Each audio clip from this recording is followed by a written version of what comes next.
Good morning, students. Today we will discuss about the disadvantage of functional structure. Advantages हमने पढ़ लिया, अच्छे से समझ लिया. Today we will discuss disadvantages. First point is functional empire. Functional empire क्या कहता है कि जब ऑर्गेनाइजेशन सेट होता है तो ऑर्गेनाइजेशन सेट होने के बाद हमने उसको फंक्शनल स्ट्रक्चर के अंदर छोटे छोटे डिपार्टमेंट्स में डिवाइड कर दिए. अब छोटे छोटे डिपार्टमेंट्स में डिवाइड कर दिया तो उनका अपना गोल भी सेट होता है.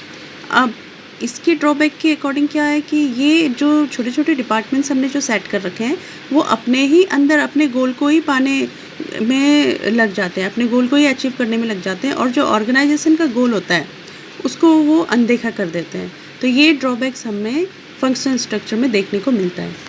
Next point is second, difficulty in coordination. अब एक डिपार्टमेंट दूसरे डिपार्टमेंट के साथ कोऑर्डिनेशन के लिए दिक्कतें आती हैं. अगर अकाउंट्स डिपार्टमेंट, फाइनेंस डिपार्टमेंट को प्रोडक्शन डिपार्टमेंट से कोई नॉलेज गेन करना है, नॉलेज चाहिए, इन्फॉर्मेशन चाहिए और वो मना कर दे तो क्या हो जाएगा, मीन्स कोऑर्डिनेशन नहीं बन पाएगा. तो ये ड्रॉबैक्स भी हमें देखने को मिलता है फंक्शनल स्ट्रक्चर में. Next one is the inflexibility. Inflexibility means अब ऑर्गेनाइजेशन में जब ट्रेन किया जाता है, ट्रेनिंग पीरियड रहता है, तो ट्रेन करने पर हम क्या करते हैं, किसी एक डिपार्टमेंट को फोकस करते हैं. ये हमने एडवांटेज में पढ़ा था. जैसे प्रोडक्शन डिपार्टमेंट है, उनको हम ट्रेन कर रहे हैं तो हमारा पूरा फोकस उन्हीं पर रहता है कि प्रोडक्शन कैसे ये अच्छा करें. और इस वजह से वो अगर उस उधर के यानी कि प्रोडक्शन डिपार्टमेंट के किसी बंदे को अगर हम अकाउंट्स डिपार्टमेंट या फिर मार्केटिंग डिपार्टमेंट में शिफ्ट करना चाहें तो उनसे वो काम होगा ही नहीं. तो यहाँ हमें इनफ्लेक्सिबिलिटी देखने को मिलती है. इनफ्लेक्सिबिलिटी मीन्स जो फ्लेक्सिबल नहीं होता है. Next drawback is, next disadvantage is difficult to hold accountable. For example, अगर ऑर्गेनाइजेशन को गोल अचीव करने में फेल हो गई, यानी कि अगर उसने सेल टारगेट रखा हुआ है अपना कि हमें 10% अपना सेल टारगेट इंक्रीज़ करना है. अब इसके लिए वो क्या करे, अब सेल टारगेट वो पा नहीं पाया, मीन्स अचीव नहीं कर पाया जो 10% उसने अपना टारगेट रखा हुआ था. तो इसके लिए वो क्या करे, मीन्स किसको जिम्मेदार ठहराए, किसको अकाउंटेबल ठहराए, या सेल्स डिपार्टमेंट को ठहराए या प्रोडक्शन डिपार्टमेंट को ठहराए कि प्रोडक्शन अच्छा नहीं था इस वजह से सेल नहीं हुई, या सेल डिपार्टमेंट में अपना काम अच्छा नहीं किया इस वजह से सेल नहीं हुई. तो ये अकाउंटेबिलिटी लेना भी मुश्किल हो जाता है, मीन्स किसको जिम्मेदार ठहराए, ये भी हमारे ड्रॉबैक्स के अंदर आ जाते हैं.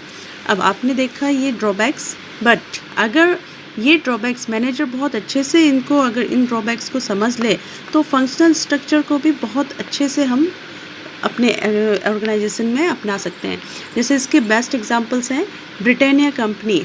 इन्होंने अपने ऑर्गेनाइजेशन में, अपने इंडस्ट्री में फंक्शनल स्ट्रक्चर को यूज़ किया है. बाटा इंडस्ट्री आपको पता है जो शूज़ मेकिंग इंडस्ट्री है, उसने भी अपने ऑर्गेनाइजेशन में, अपने इंडस्ट्री में फंक्शनल स्ट्रक्चर को ही यूज़ किया हुआ है. और मारुति उद्योग, ये भी पॉपुलर कंपनी है, पॉपुलर इंडस्ट्री है, इसने भी अपने यहाँ फंक्शनल स्ट्रक्चर को ही यूज़ किया हुआ है. तो देखा है आपने, ये कंपनीज बहुत ही अच्छी कंपनियाँ हैं और वेल सेटल्ड कंपनी है और आगे भी जा रही हैं, अपना प्रॉफिट इतना ऊपर लेके जा रही है. तो फंक्शनल स्ट्रक्चर के ड्रॉबैक्स हमने देख लिए, लेकिन अगर मैनेजर इन सब ड्रॉबैक्स को पीछे करके और अच्छे से मैनेज कर ले तो functional structure is a good structure for the organisation. Okay, so here are the notes for you. Disadvantage of functional structure. First one is functional empire. Functional structure.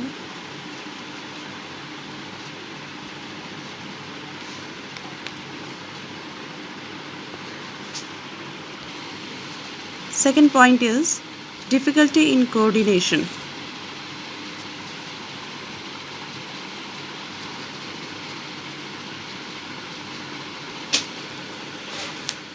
Third point is inflexibility.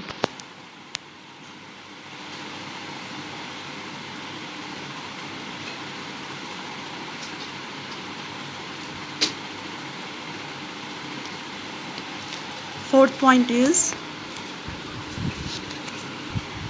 difficult to hold accountable.